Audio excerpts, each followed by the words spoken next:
زمانے کی قسم تمام انسان خسارے میں ہیں، سوائے ان کے جو ایمان لائے، جنہوں نے نیک عمل کیے، جنہوں نے ایک دوسرے کو حق کی نصیحت کی، جنہوں نے ایک دوسرے کو صبر کی تلقین کی۔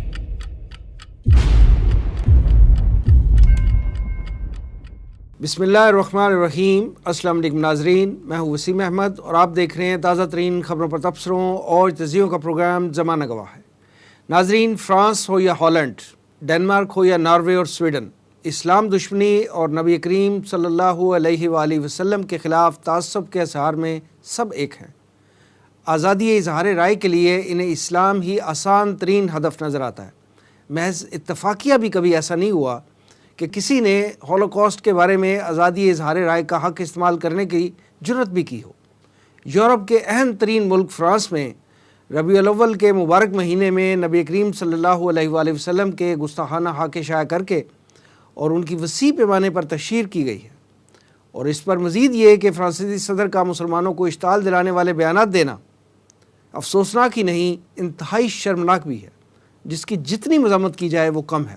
دشمنان اسلام کو یہ جان لینا چاہیے کہ ایسے گستاخانہ حق بنانے والے انشاءاللہ خاک میں مل جائیں گے، لیکن ہمارے عزیز جان نبی اکرم صلی اللہ علیہ وآلہ وسلم کا ذکر ہمیشہ بلند رہے گا۔ بقول شاعر، مٹ گئے مٹتے ہیں مٹ جائیں گے آدھا تیرے۔ آدھا سے مراد دشمن، مخالف یا حریف۔ مٹ گئے مٹتے ہیں مٹ جائیں گے آدھا تیرے، نہ مٹا ہے نہ مٹے گا کبھی چرچا تیرا۔ ورفعنا لک ذکرک کا ہے سایہ تجھ پر، ذکر اونچا ہے تیرا بول ہے بالا تیرا۔ ناظرین، شان رسالت کے گستاخوں سے تو اللہ تعالیٰ خود نمٹ لے گا۔ سورۃ الحجر کی آیت نمبر 95 میں وارننگ کے سے انداز میں ارشاد ربانی ہے، آپ صلی اللہ علیہ وآلہ وسلم کے گستاخوں سے نپٹنے کے لیے ہم خود کافی ہیں، اور اللہ تعالیٰ نے انا شانئک ھو الابتر کہہ کر ایسے لوگوں کا انجام بھی بتا دیا ہے کہ بے شک تمہارا دشمن ہر خیر سے محروم رہے گا۔ ناظرین، دیکھنا یہ ہے کہ دنیا کے موجودہ حالات و واقعات میں بحیثیت امت ہم کہاں کھڑے ہیں، کیا کر رہے ہیں، اور ہمیں کرنا کیا چاہیے۔ آج کے پروگرام میں ہم اسی موضوع پر گفتگو کریں گے۔ اسٹوڈیو میں میرے ساتھ تشریف فرما ہے ترجمان تنظیم اسلامی جناب مرزا ایوب بیگ صاحب، اور تنظیم اسلامی کے ریسرچ اسکالر جناب رضا الحق صاحب، اور ویڈیو لنک کے ذریعے کراچی سے ہمارا ساتھ دیں گے امیر تنظیم اسلامی جناب شجاع الدین شیخ صاحب، اور ٹیلی فون لائن پر ہمارے ساتھ ہوں گے جماعت اسلامی کے نائب امیر ڈاکٹر فرید احمد پراجا صاحب۔ آئیے پروگرام کا آغاز کرتے ہیں، اور سب سے پہلے ہم کراچی میں جناب شجاع الدین شیخ صاحب سے بات کرتے ہیں۔ شجاع الدین شیخ صاحب، السلام علیکم۔ وعلیکم السلام ورحمۃ اللہ وبرکاتہ۔ جناب، یہ فرمائیے کہ نبی کریم صلی اللہ علیہ وآلہ وسلم کے فرانس میں جو گستاخانہ حق شائع ہوئے ہیں، اور پھر ان کی وسیع پیمانے پر جو تشہیر ہوئی ہے کہ وہاں کی بلڈنگز پہ جو ہے وہ ڈسپلے کر دیے گئے ہیں یہ حاکے، اور پھر یہاں تک معاملہ نہیں رکا ہے، جو فرانسیسی صدر ہے اس کے جو مسلمانوں کو اشتعال دلانے والے بیانات آئے ہیں اس پر آپ کیا رد عمل دیں گے؟ جی وسیم صاحب، جزاک اللہ خیر۔ جہاں تک اس وقت فرانس کے صدر کے وحشیانہ کہیے مجھے اجازت دیجیے گا، اور بد تہذیبی کی انتہا اور اسلام فوبیا میں مبتلا ہو کر اسلام دشمنی کا اظہار کرنا اور نبی مکرم صلی اللہ علیہ وآلہ وسلم کی شان اقدس میں ایک سرکاری سطح پر گستاخی کا اظہار کرنا، یہ تو اس شخص کی ذہنی کیفیت کی عکاسی ہمارے سامنے آ رہی ہے۔ جو کچھ بھی کیا گیا فرانس کے صدر کی طرف سے، اس کو کم از کم تو میں کہوں گا کہ یہ بہت بڑی دہشت گردی ہے، اور 1.25 سے 2 ارب مسلمانوں کے جذبات سے کھیلنے کے مترادف ہے۔ اور مزید برآں یہ ہے کہ اصل ان کا ایجنڈا یہ ہے کہ وہ اسلام کا عطا کردہ عادلانہ نظام جو بندوں کو بندوں کی غلامی سے نکال کر رب کی غلامی میں لے کر آتا ہے، اس سے ان عالمی دہشت گردوں اور ظالموں کو خوف ہے۔ چنانچہ یہ روح محمد صلی اللہ علیہ وسلم وہ مسلمانوں میں سے نکال لینا چاہتے ہیں کہ کہیں وہ جو عادلانہ نظام اسلام عطا کرتا ہے جو محمد مصطفیٰ صلی اللہ علیہ وسلم لے کر آئے، کہیں وہ لوگوں پر آشکارا نہ ہو جائے اور ان کا ظلم اور ستم ختم نہ ہو جائے اور لوگوں کو عدل میسر نہ آ جائے۔ مزید برآں آپ دیکھیے کہ کس قدر بڑا ظلم و ستم کا معاملہ کہ ایک شخص جس نے ماضی قریب میں گستاخی کی تھی اور واصل جہنم کیا گیا تھا، اس کو اعلیٰ ترین سویلین ایوارڈ اس فرانسیسی صدر کی طرف سے دیا گیا، تو کس قدر یہ ظلم کا معاملہ ہے اندازہ کیا جا سکتا ہے کہ کیسا مکروہ چہرہ ہے ان لوگوں کا جو ہمارے سامنے آ رہا ہے۔ نبی اکرم صلی اللہ علیہ وآلہ وسلم کی شان میں گستاخی کرنے والوں کے خلاف ہمیں انفرادی طور پر اور اجتماعی سطح پر کیا اقدامات اٹھانے چاہیے؟ جہاں تک ہم مسلمانوں کے رد عمل کا تعلق ہے تو پہلی سطح انفرادی سطح ہے. اللہ کے رسول علیہ السلام سے محبت بھی، عقیدت بھی، ان پر ایمان بھی، ان کی اطاعت بھی اور ان کی اتباع، یہ تو مستقل حضور علیہ السلام سے تعلق کے تقاضے ہیں. البتہ جب اس طرح کے معاملات سامنے آئیں تو جس سطح پر بھی ممکن ہو ہمیں اپنا احتجاج بلند کرنا چاہیے. اور مجھے اجازت دیجیے گا، رسالت مآب صلی اللہ علیہ وسلم کے دور مبارک میں تو صحابہ کرام رضی اللہ تعالی عنہم اجمعین نے انفرادی سطح پر گستاخوں کو قتل بھی کیا. اس کی تفصیل اپنی جگہ پر ہے، مگر یہ انفرادی پہلو بھی میں نے چاہا کہ ریکارڈ پر رہے.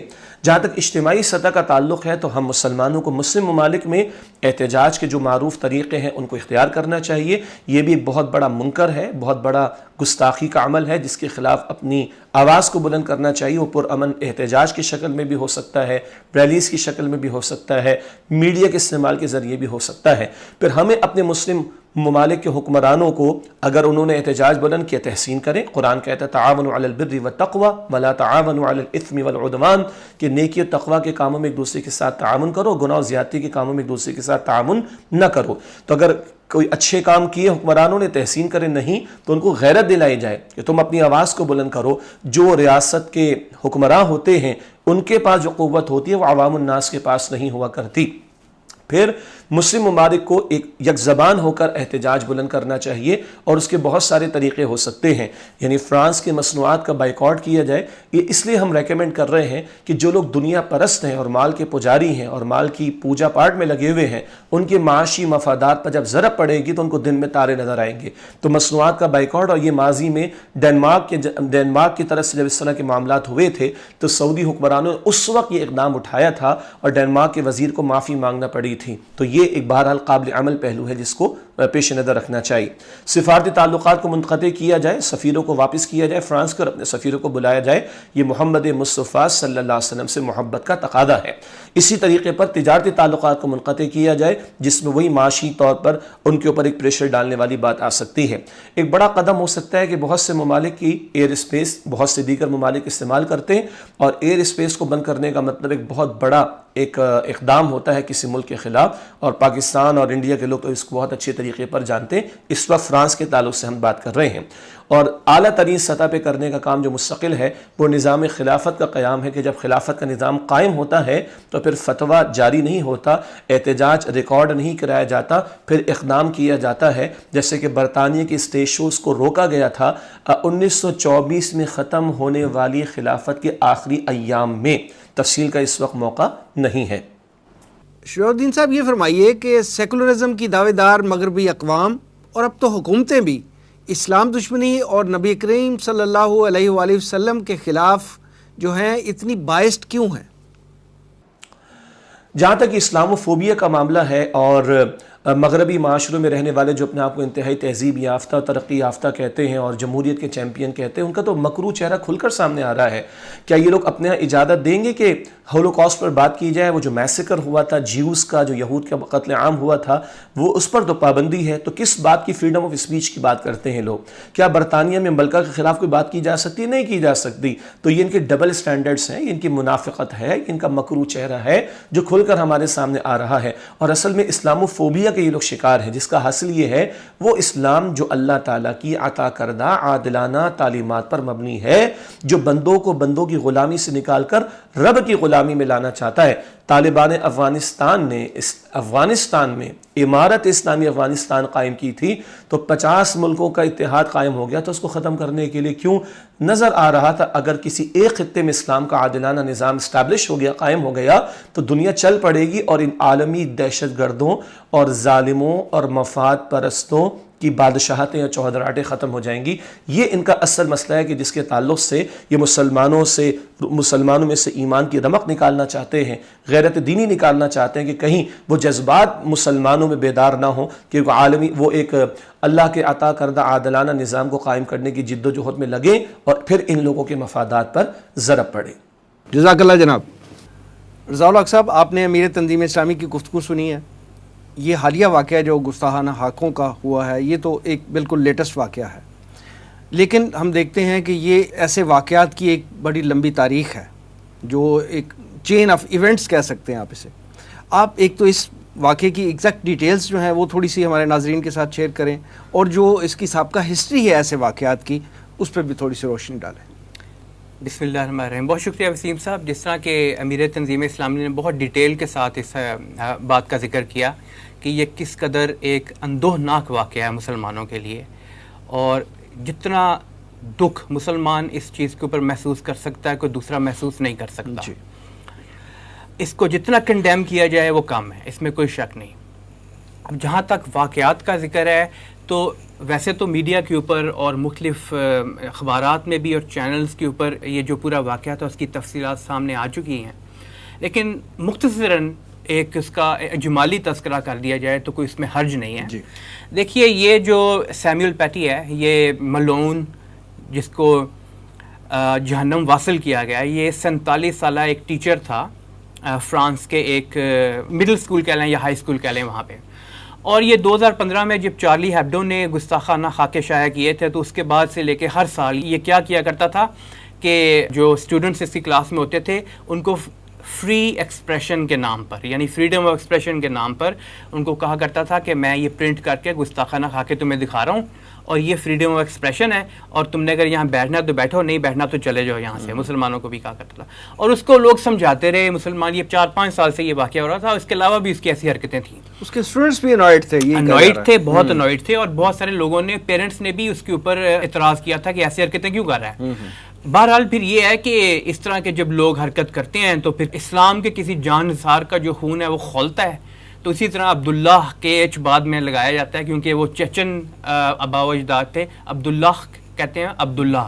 وہ 100 کلومیٹر کے فاصلے سے آیا اور اس نے آ کر ایک واقعاتی تسلسل ہے، اس کے بعد اس کو گھیر کر یہ سیمیول پیٹی ملعون تھا، اس کا سر تن سے جدا کر دیا اور جو ایسے شخص کی سزا ہوتی ہے وہ اس کو دے دی. اچھا، اب یہ معاملہ جو تھا اس میں ایک چیز تو یہ سمجھنے والی ہے کہ یہ جو سیمیول پیٹی جو بھی واقعات کر رہا تھا کہ اپنی کلاس روم کے اندر گستاخانہ خاکے لوگوں کو دکھا رہا تھا، اس میں ایڈمنسٹریشن مکمل طور پہ اس کی بیکنگ شامل تھی. اسکول کی ایڈمنسٹریشن، اس کے پرنسپل اور اس کے باقی بورڈ آف گورنرز جو ہوتے ہیں وہ.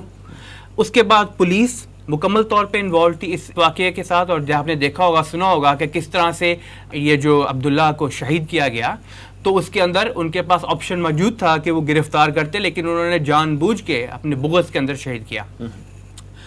ساتھ ساتھ یہ کہ آپ اس کے فارن منسٹر کا بیان سنیں، ان کے ایجوکیشن منسٹر کا بیان سنیں، اور پھر یہ کہ اس بدبخت میکون اس کا بیان سنیں آپ. میکون جو کہ فرانس کا صدر ہے، ایمانوئل میکون.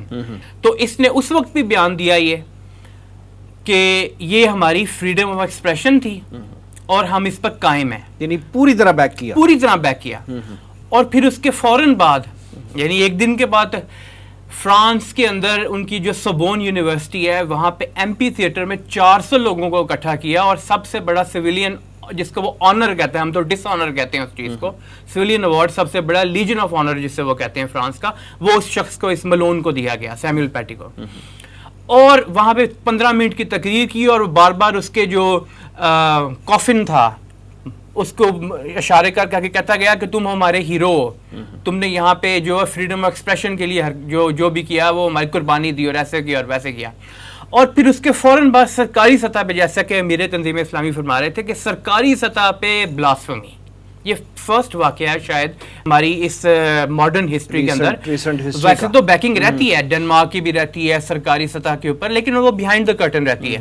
سرکاری طور پہ بیکنگ کرنا اس طرح سے، اور یہ کہ گستاخانہ خاکے لہرانا، ان کو ڈسپلے کرنا، ان کے جو بل بورڈز ہیں وہاں پہ، سرکاری عمارتیں ہیں وہاں پہ، اور ان سرکاری عمارتوں ایک دن نہیں، ایسا ابھی تقریباً مجھے اب معلوم نہیں ہے کہ وہاں سے اتار دیے گئے ہیں کہ نہیں، لیکن 3 دن تک تو لوگ وہاں سے اٹھتے تھے، صبح جاتے تھے، دیکھتے تھے وہ سارے وہاں پہ لہرا رہے ہیں، اور یہ سرکاری طور پہ اس کو بیک کر رہا تھا. صدر میکرون جو ہے، اس کی اس حرکت کے اوپر مسلمانوں کو بہت زیادہ غم و غصہ ہوا، اور یہ بات بالکل درست ہے، غم و غصہ ہونا بھی چاہیے تھا.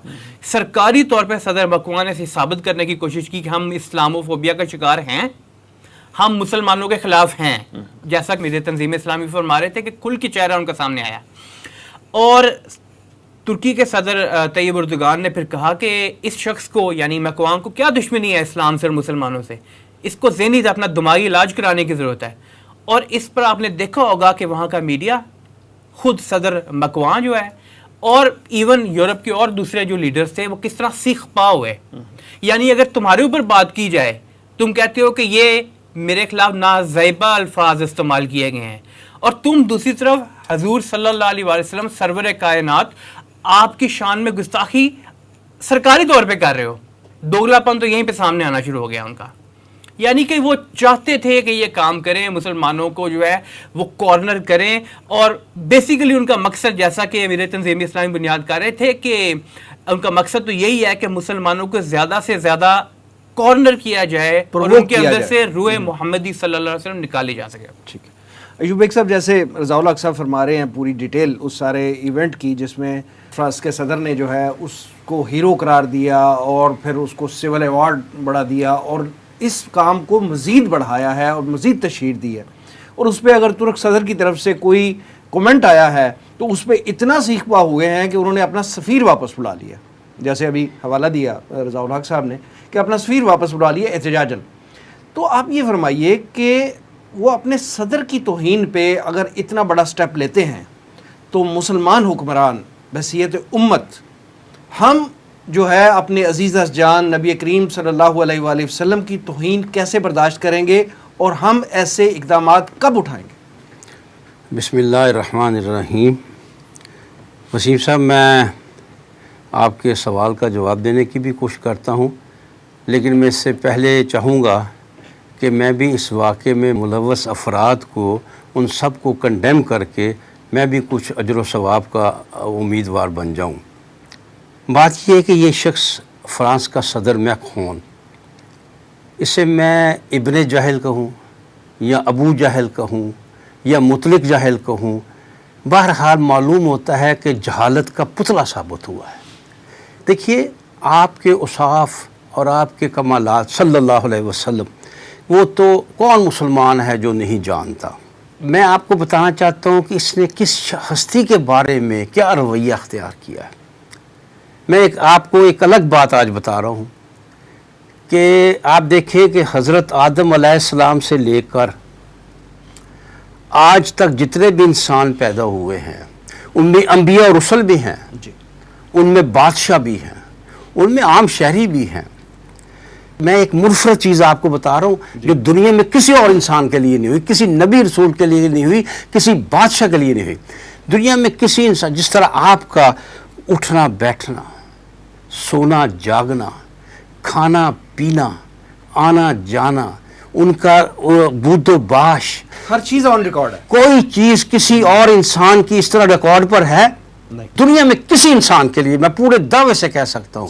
تو تم سوچو، اور تمہارے اپنے لوگ کہہ رہے ہیں کہ دنیا میں جن ہستیوں نے انقلاب پیدا کیا، ان میں تمام کفار کا ذکر بھی ہے، انبیاء کا بھی ذکر بھی ہے، اچھے لوگوں کا بھی ذکر ہے، ان میں وہ حضور صلی اللہ علیہ وسلم کو ٹاپ پر رکھتے ہو. اب مائیکل ہارٹ کی کتاب دی ہنڈرڈز کا حوالہ دے. جی اے جاہل انسان، تو دیکھ تو کس ہستی کے بارے میں بات کر رہا ہے، تو کس ہستی کے بارے میں. اس دریدہ دہن شخص کے لیے کوئی اچھا نام نہیں آنا چاہیے جس نے حضور صلی اللہ علیہ وسلم کی، یعنی محسن انسانیت. یہ آپ دیکھیں، آپ محسن انسانیت ہیں. ہم پہ اللہ نے بڑے احسان کیے. مثلا ہمیں کوئی درندہ نہیں بنا دیا، ہمیں کوئی کیڑا مکوڑا نہیں بنا دیا، ہمیں انسان بنایا. لیکن اس میں سب سے بڑا جو احسان ہم پہ ہوا وہ یہ احسان ہوا کہ ہمیں اللہ نے محمد صلی اللہ علیہ وسلم کا امتی بنا دیا. یہ اللہ کے احسانات میں سے سب سے بڑا احسان ہے ہم پر کہ اس نے ہمیں اللہ کے اپنے رسول کا، اپنے آخری رسول کا امتی بنا دیا. باقی جہاں تک رہ گئی بات کہ جو لوگ آپ کا استہزاء کرتے ہیں، جو لوگ اس طرح کی جہالت کا اظہار کرتے ہیں، تو قرآن پاک میں سورہ ہجر کی آیت نمبر 95 ہے، اعوذ باللہ من الشیطان الرجیم، بسم اللہ الرحمن الرحیم، انا کفیناک المستہزئین. ویسے تو ترجمہ اس کا بڑا واضح سا ہے کہ اللہ ان کے شر سے، ان کی برائی سے آپ کو استہزاء ہونے سے بچائے گا، لیکن میں کہتا ہوں جو اس کا مفہوم بنتا ہے وہ بڑا اچھا بنتا ہے. میرے محبوب کا جو استہزاء کرتے ہیں میں انہوں آپ نہیں بڑھاؤں گا.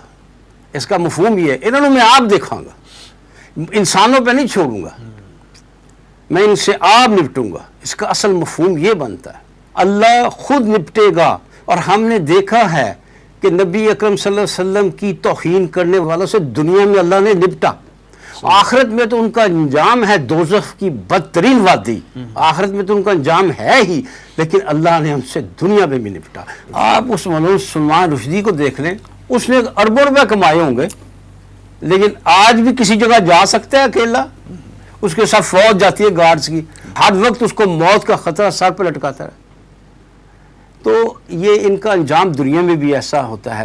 اور پھر یہ کہ یہ نبی اکرم صلی اللہ علیہ وسلم سے محبت یہ ہمارے ایمان کا جز ہے، یہ اللہ تعالیٰ نے معجزتاً ہمارے اندر رچا بسا دی ہے، یہ ہمارے ایمان کا جز ہے۔ اور خود نبی اکرم صلی اللہ علیہ وسلم نے فرمایا، آپ نے فرمایا لا یؤمن احدکم حتی اکون احب الیہ من ولدہ ووالدہ والناس اجمعین، تم میں سے کوئی شخص اس وقت تک مومن نہیں ہو سکتا جب تک میں یعنی حضور صلی اللہ علیہ وسلم اس کے نزدیک اس کے والدین کے، اس کی اولاد کے اور تمام لوگوں سے زیادہ محبوب نہ ہو جائے۔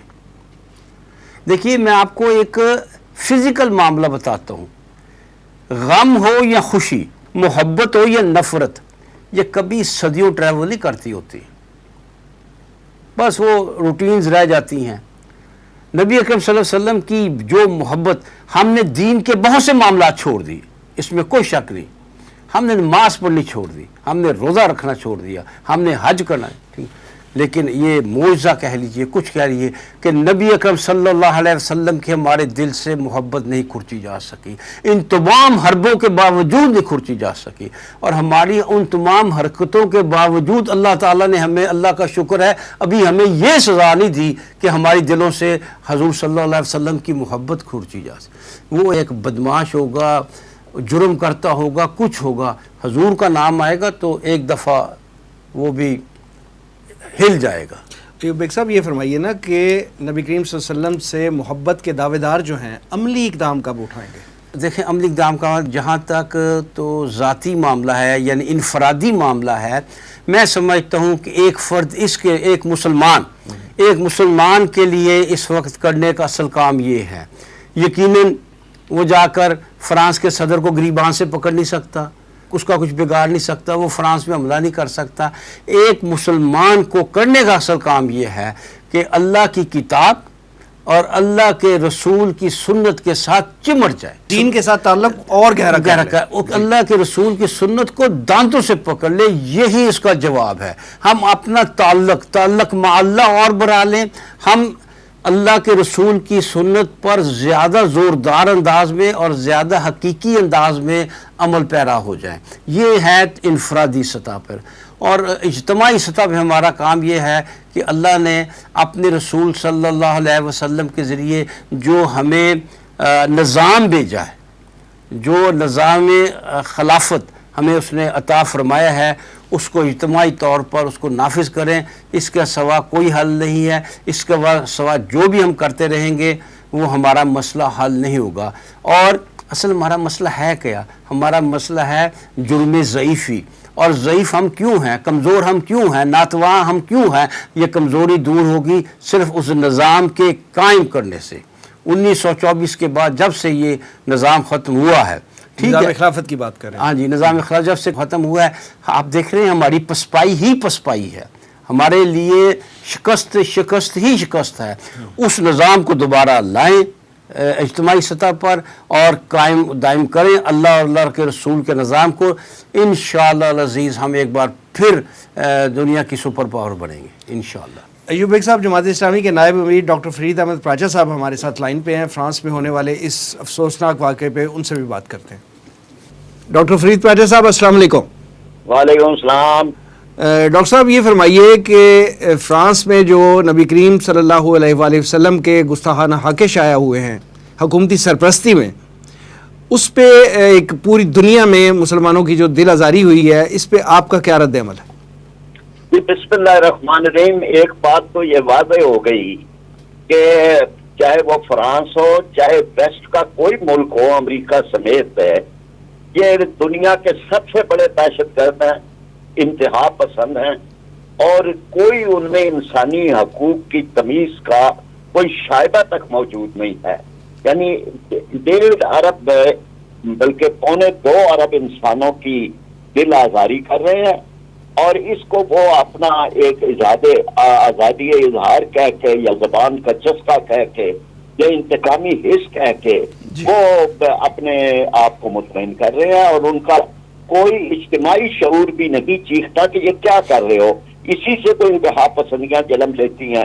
اگر کوئی رد عمل ہوتا ہے تو پھر سب اکٹھے ہو جاتے ہیں, لیکن اگر کوئی اس طرح کی ایک چیز سرکاری سرپرستی میں, اور یہ شاید پہلی دفعہ ہے کہ سرکاری سرپرستی کے اندر انتہا پسندی ہو رہی ہے, اور اس سلسلے میں یعنی کوئی پرواہ نہیں ہے کہ مسلمان دنیا کے اندر لاکھوں اربوں 1 ارب 60 کروڑ, ان میں سے کوئی ایک واقعہ بھی نہیں ہے کہ کسی نے حضرت عیسیٰ علیہ السلام کی یا حضرت مریم علیہ السلام کی یا کسی بھی محترم ہستی کی کبھی کوئی توہین کا کوئی ایک معمولی سا بھی لفظ کسی نے بولا ہو.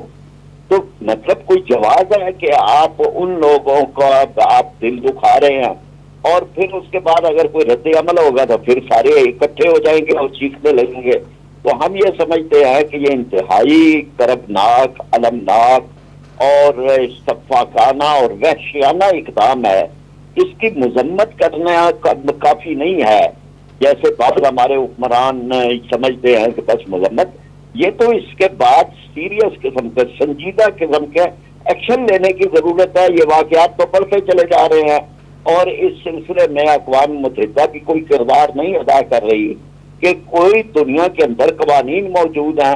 یعنی ہولوکاسٹ کے لیے تو قانون موجود ہے اور اس پہ عمل درآمد ہوتا ہے, اور اسے کوئی نہیں کہتا کہ یہ غلط ہے. لیکن یہ کہ اس سلسلے میں مسلمانوں کے جذبات کا کوئی خیال نہیں رکھا جاتا, اس سلسلے میں کوئی عالمی سطح کی انٹرنیشنل لیول کی قانون سازی نہیں ہے. اور اس کے بعد یہ کہ خود ان کے اپنے ملکوں میں وہ قوانین موجود ہیں کہ جس کا اطلاق وہاں ہوتا ہے کہ ملک کے پرچم کی توہین نہیں کی جا سکتی.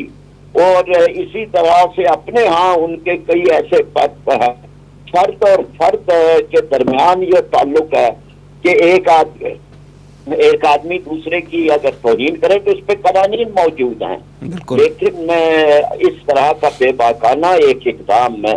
تو یہ ہم سمجھتے ہیں کہ بہت بڑی ذمہ داری اب امت مسلمہ کے اوپر بحیثیت امت آ گئی ہے.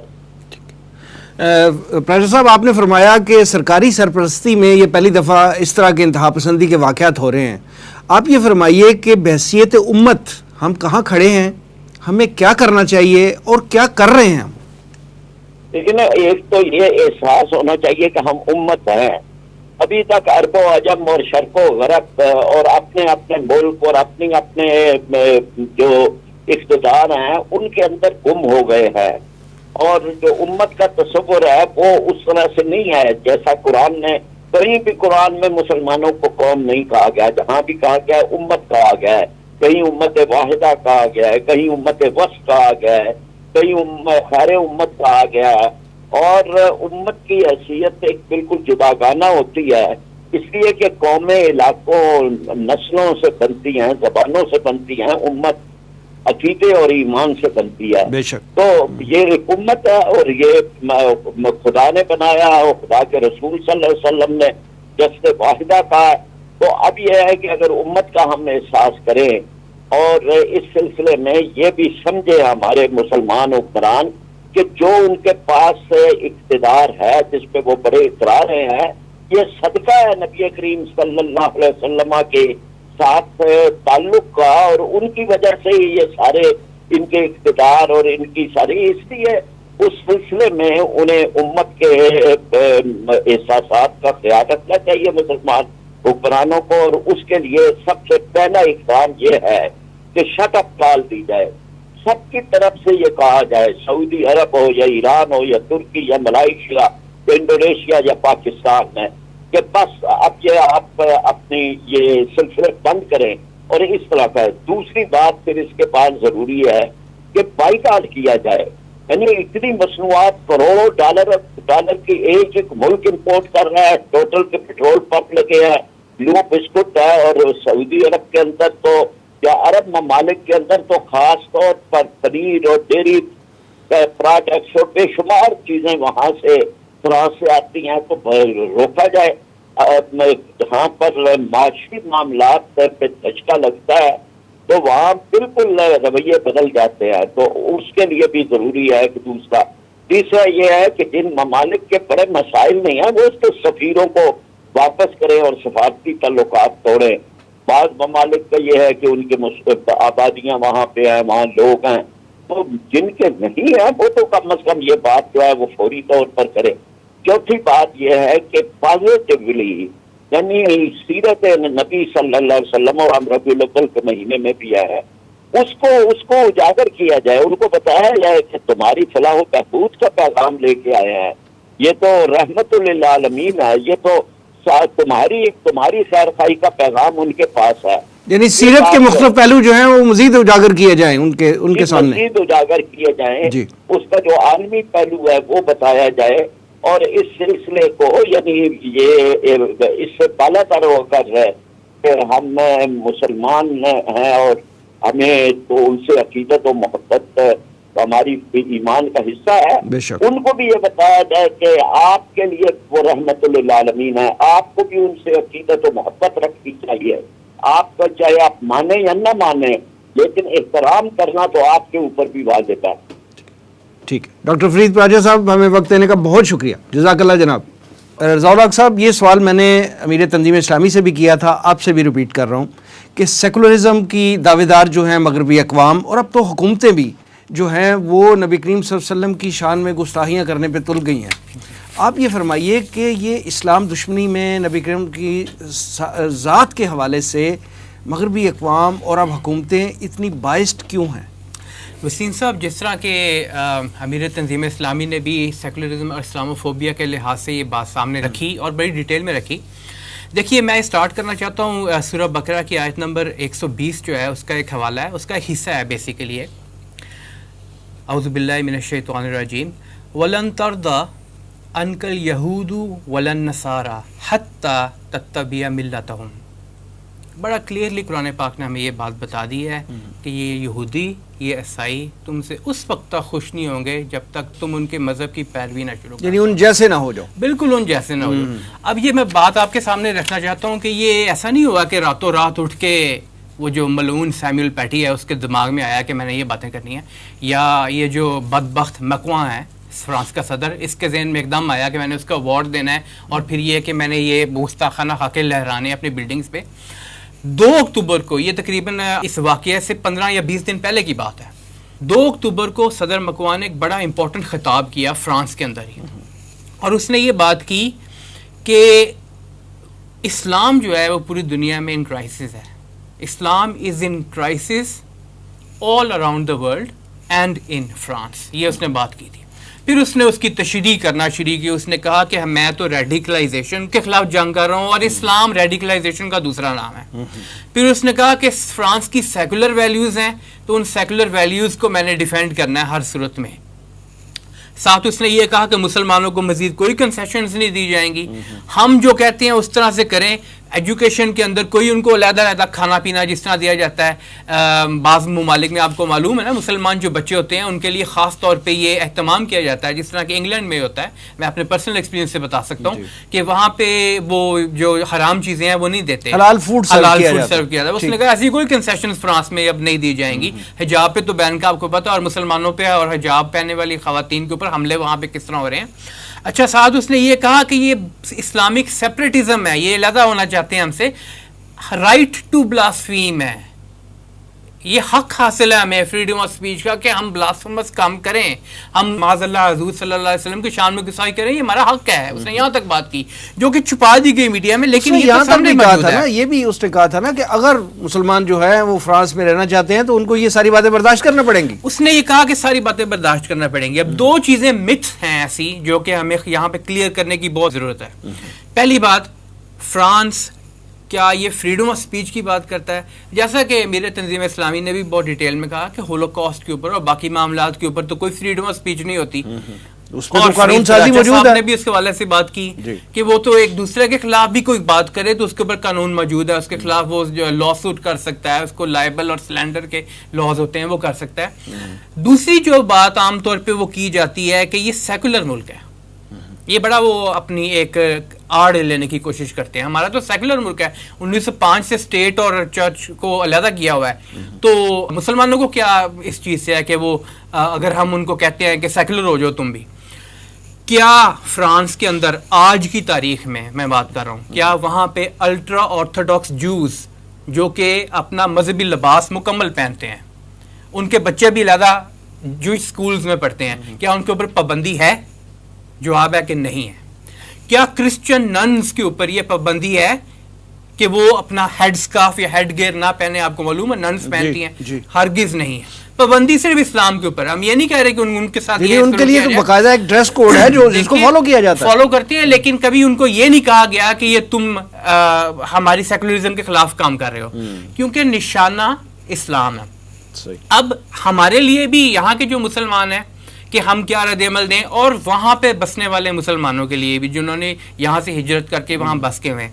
یہ قرآن پاک کے اندر جو سورۃ توبہ کی آیت نمبر 24 ہے, یہ ایک تفریق کر دینے والی آیت ہے, اور مسلمانوں کو اس بارے میں سوچنا چاہیے, غور و فکر کرنا چاہیے. اعوذ باللہ من الشیطان الرجیم.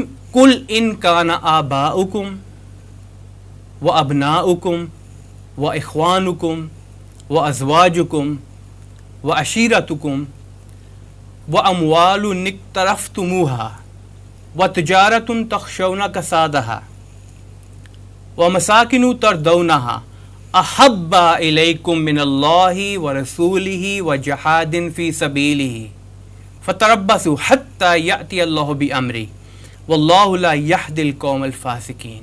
اس کا ترجمہ سنیں.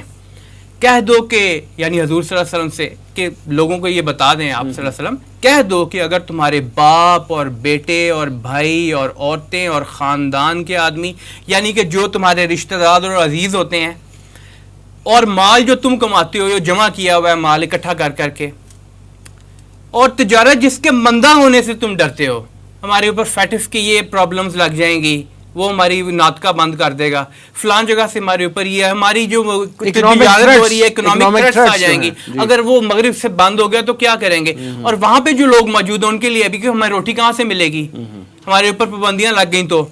اور مکانات جن کو پسند کرتے ہو کہ جی ہمارے پاس تو ایک بنا بنایا ایک مغرب میں آ کر اب بہت اچھی زندگی ہو گئی ہوئی ہے, تو ہمارے اوپر سختی آ جائے گی. اگر یہ چیزیں زیادہ عزیز ہیں کس سے؟ اللہ سے, اس کے رسول سے, اور اللہ کے راستے میں جہاد کرنے سے, یعنی جد و جہد کرنے سے. تو پھر ٹھہرے رہو, یعنی انتظار کرو یہاں تک کہ اللہ تعالیٰ کا حکم نازل ہو جائے, یعنی اللہ تعالیٰ کا عذاب آ جائے. اور اللہ تعالیٰ فاسق یعنی نافرمان لوگوں کو, باغی لوگوں کو ہدایت نہیں دیا کرتا.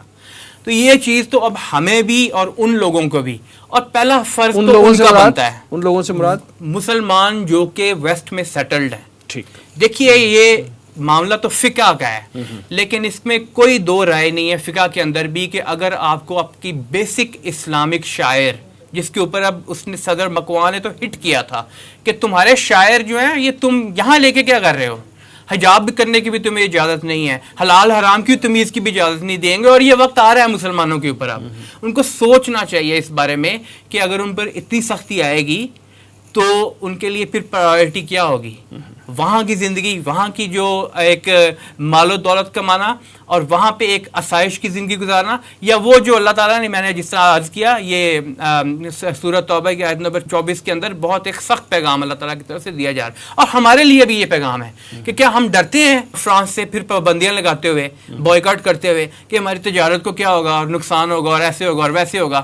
تو بہرحال اسلاموفوبیا, اسلام, مسلمان ان کا ٹارگٹ ہیں, یہ بات کسی کو بھولنا نہیں چاہیے. آج نہیں تو کل انہوں نے اور زیادہ سختیاں کرنی ہیں. اور اس حوالے سے پھر مسلمانوں کو جو ان کے پاس سمجھنے کی بات ہے اور جو ذریعہ ہے نجات کا دنیا میں بھی اور آخرت میں بھی, وہ وہی ہے کہ جس طرح کے محترم ایوب صاحب فرما رہے تھے کہ قرآن پاک جو ہمارے پاس موجود ہے, نجات کا ذریعہ کیا ہے دنیا میں بھی اور آخرت میں بھی؟ قرآن پاک, اللہ تعالیٰ کے کلام اور حضور صلی اللہ علیہ وسلم کی سنت کو دانتوں سے پکڑ لیں اور اس سے جڑے رہیں. ایوب بیگ صاحب، انفرادی سطح پر جب ہم اس کے ایسے ایونٹ کے خلاف کسی ریاکشن کی بات کرتے ہیں تو ڈاکٹر فرید پراجا صاحب نے بھی فرمایا کہ ہمیں فرانسیسی مصنوعات کا جو ہے وہ بائیکاٹ کرنا چاہیے. بائیکاٹ تو ٹھیک ہے، ایک انفرادی ایک فعل ہے جو ہمیں کر لینا چاہیے. اس کے علاوہ جو حکومتی سطح پر جو اقدامات ہم پاکستان کی حکومت جو کر رہی ہے کہ دونوں ایوانوں میں جو ہے مذمتی قراردادیں جو ہیں وہ پاس کی جا رہی ہیں، ان کے سفیر کو بلا کے احتجاجی مراسلہ دما دیا گیا ہے. وزیر اعظم صاحب نے جو ہے وہ فیس بک کے مالک کو جو ہے وہ خط لکھا ہے کہ اگر تم جو ہے وہ ہولوکاسٹ کے حوالے سے جو قوانین موجود ہیں اس کی پابندی کر رہے ہو تو نبی کریم صلی اللہ علیہ وسلم کی شان میں بھی جو گستاخی کرنے والے ہیں اس کا مواد جو ہے ہٹا دو. یہ بہت اچھا ایک اقدام ہے. آپ کے خیال میں کیا یہی کچھ کرنا کافی ہے یا ہماری حکومت کو اس سے آگے بھی کچھ سٹیپ لینا چاہیے؟ وسیم صاحب دیکھیے، اس میں کوئی شک نہیں کہ مسلمان بصیرت مجموعی کمزور ہیں، ضعیف ہیں، ناتوان ہیں، لیکن اتنے بھی نہیں ہیں. ہم اس وقت تعداد میں 2.25 ارب ہیں. یہ تعداد بہت میٹر کرتی ہے ڈیفینیٹلی. اور جیسا کہ میں نے عرض کیا تھا کہ روحانی لحاظ سے، اخروی لحاظ سے تو یقیناً یہ ہے کہ بندہ اللہ کا بندہ بنے، وہ نظام لایا جائے جو اللہ کا نظام ہے. لیکن دنیوی سطح پر بھی کرنے کے ایسے کام ہے جیسا میں آپ نے کہا نا بائیکاٹ تو کرنے کا. میں اب جو صورتحال سامنے آئی ہے، خاص طور پر فرانس کے حوالے سے جو صورتحال سامنے آئی ہے، میں سمجھتا ہوں کہ اگر امت مسلمہ بصیرت مجموعی انفرادی اور نجی سطح پر بھی اور سرکاری سطح پہ اگر فرانس کی تمام مصنوعات کا بائیکاٹ کر دے، میں کہتا ہوں ایک قدم، تو یہ چند روز میں یہ معلوم ہوا ہے کہ فرانس نیچے سے ہل گیا، اس کے قدم لڑکھڑا چکے ہیں. لیکن ابھی ہمارا بائیکاٹ بھی نامکمل ہے، اس کے تسلسل کا بھی کچھ نہیں کہا جا سکتا. صاحب اطلاعات کے مطابق تو ترکی کے صدر نے جو ہے یہ تو اپیل کر دی ہے اپنے عوام سے، بلکہ کویت نے تو اس پہ اس کا عملی مظاہرہ بھی کر دیا ہے. لیکن ہم کل 57 ممالک ہیں نا. دیکھیے آج کی دنیا میں اقتصادیات، معاشی حالت، مادہ، یہی سب کچھ ہے آپ کی دنیا. اور ان لوگوں کے لیے تو خاص طور پہ ان کے لیے بھی ہے. ہم کہتے نہیں کہ ہمارے لیے بھی بہت کچھ بن گیا ہوا ہے، اگرچہ ہم زبان سے اس بات کو تسلیم نہیں کرتے. لہٰذا اگر ہم یہی سٹیپ چکے، ہم سے مراد ہے یہ امت مسلمہ، یہ 57 اسلامی ممالک یہی سٹیپ اس میں تسلسل رکھے، اس میں کمی نہ آنے دے. میں سمجھتا ہوں یہ فرانس کا صدر ایک مسلمان ملک میں جائے گا، ہاتھ جوڑے گا، اور اس کا نتیجہ کیا نکلے گا؟ صرف یہ کہ نہیں فرانس کا یہ ایسا ہوگا، تمام یورپ یہ سوچ لے گا کہ آئندہ یہ کام نہیں کرنا. فرانس کا کیا حشر ہوا ہے؟ شرط یہ ہے کہ وہ بائیکاٹ مکمل ہو، حکومت بھی اس میں ساتھ دے، عوام اس میں، اور اس میں تسلسل ہو، اس میں استقامت ہو. یہ نہیں کہ 3-4 روز کر کے پھر بس ختم کر دیں، اس کا تو الٹا اثر ہو جائے گا. اگر چند روز کر کے ختم کر دیا نا تو اس کا الٹا اثر ہو جائے گا. اس میں ہونا یہ چاہیے اگر یہ تسلسل سے ہوگا تو آپ دیکھیں گے کہ یہ سب سر کے بال زمین پر گر جائیں گے. آپ مجھے بتائیے، فرانس جو کوئی بناتا ہے وہ انگلینڈ خریدتا ہے، وہ جرمن خریدتا ہے، کون خریدتا ہے؟ یہ پسماندہ ممالک، غریب ممالک، مسلمان ممالک یہی خریدتی ہے نا. تو ہم اگر خریدنا بند کر دیں گے تو کہاں جائیں گی ان کی فیکٹریاں؟ تو ایک یہی قدم اٹھا لیں، لیکن مکمل اٹھائیں. یعنی فرانسیسی جو پروڈکٹس ہیں ان کا بائیکاٹ، فرانسیسی کا ہی نہیں، جو بھی ایسی جرت کرے، جو بھی ایسی جہالت کا مظاہرہ کرے اس کے خلاف. اور میں سمجھتا ہوں اگر فرانس کے خلاف یہ کامیابی سے کرنے میں کامیاب ہو گئے، واقعتاً ہو گئے، اور فرانس کا وہ حشر ہو گیا جو میں عرض کر رہا ہوں، کوئی ملک آئندہ نہیں کرے گا. انہیں اپنی دنیا بڑی عزیز ہے، انہیں اپنا مال بڑا عزیز ہے، اس کا کوئی نہیں کرے گا. کم از کم یہی کر لے اور کچھ نہیں کر سکتے. تو میں سمجھتا ہوں یہ بائیکاٹ کا معاملہ بہت بڑا ہے. تسلسل کی ضرورت ہے، استقامت کی ضرورت ہے، اور ڈٹے رہنے کی ضرورت ہے. اور ادھورا کام الٹا نقصان دہ ثابت ہوتا ہے. ایوب بیگ صاحب، آپ نے جو سٹیپس بتائے ہیں اس کو تو فالو کرنے کی ڈیفینیٹلی ضرورت ہے، لیکن ہم دیکھتے ہیں کہ فرانس میں آج کل جو ہے وہ انڈیا کی طرز پر جو ہے مسلمانوں پر ظلم و تشدد شروع ہو چکا ہے. وہاں کی مساجد پہ حملے کیے جا رہے ہیں، مسلمان نمازیوں کو زود و کوب کیا جا رہا ہے. آپ کیا سمجھتے ہیں کہ یورپ میں جو یہ بڑھتی ہوئی اسلام دشمنی ہے اس کے نتائج مستقبل میں کیا ہوں گے؟ دیکھیں جی، ظاہر ہے جیسا کہ ابھی رضا الحق صاحب فرما رہے تھے، کیوں گئے ہیں ہم وہاں، اور اب جب گئے ہیں اور وہاں یہ کچھ ہو رہا ہے تو پھر واپس آئیں.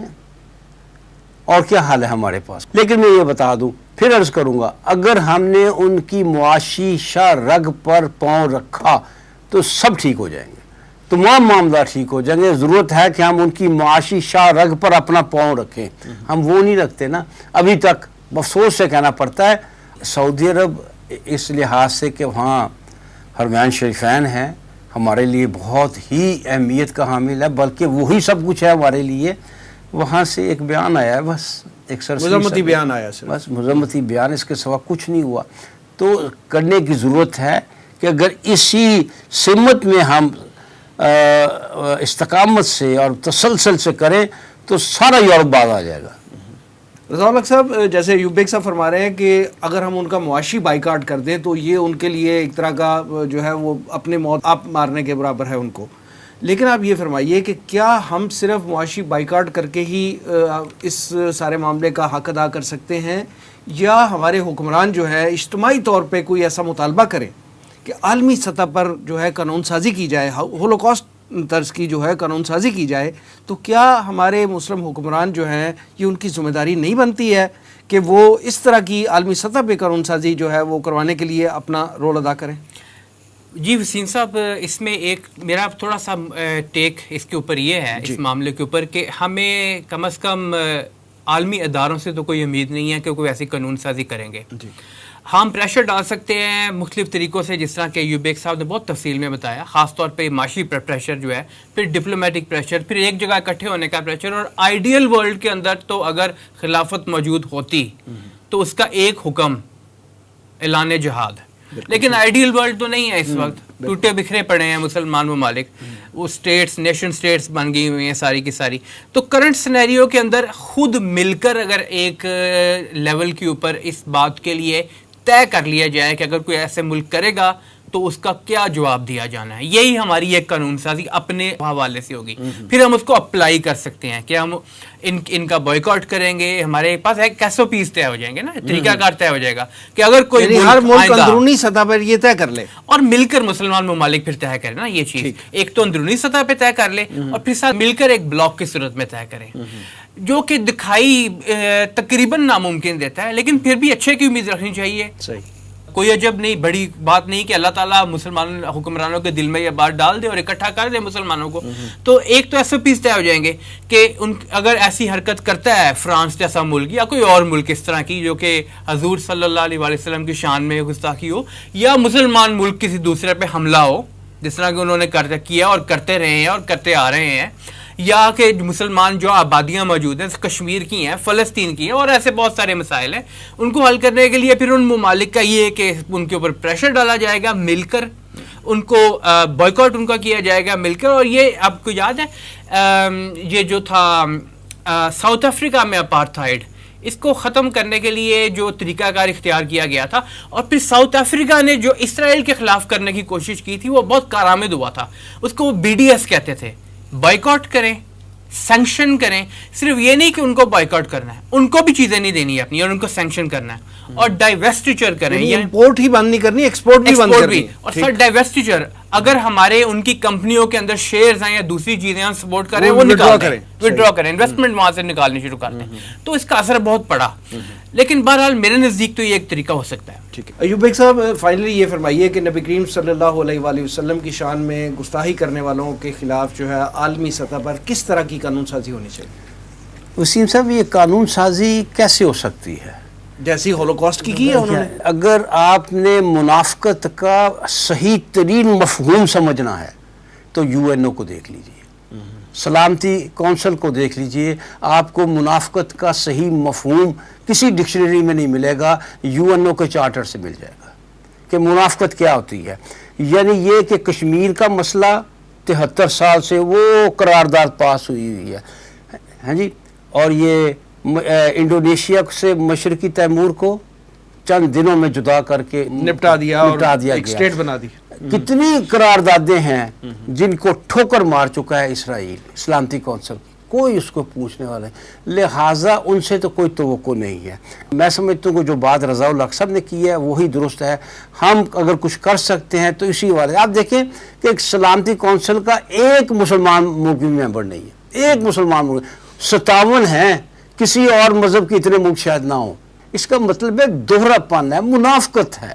لہٰذا اس کا ایک ہی حل ہے کہ مسلمان خود اکٹھے ہوں، خود آپس میں ایک بات طے کریں، آپس میں اور کوئی قانون سازی نہ کریں. میں کہتا ہوں صرف ایک چیز طے کر لیں کہ آئندہ سے جس ملک نے بھی وہ کوئی ہو، اس نے اگر نبی اکرم صلی اللہ علیہ وسلم کے شان میں گستاخی کی یا اللہ کی کتاب قرآن پاک کی بے حرمتی کی تو تمام مسلم ممالک جو ہے اس کا بائیکاٹ کریں گے. ایک چیز بس طے کر لے بنیادی طور پر، دیکھیں پھر کیا ہوتا ہے. ٹھیک ہے. ایوب بیگ صاحب اور جناب رضا الحق صاحب پروگرام میں تشریف آوری کا بہت شکریہ.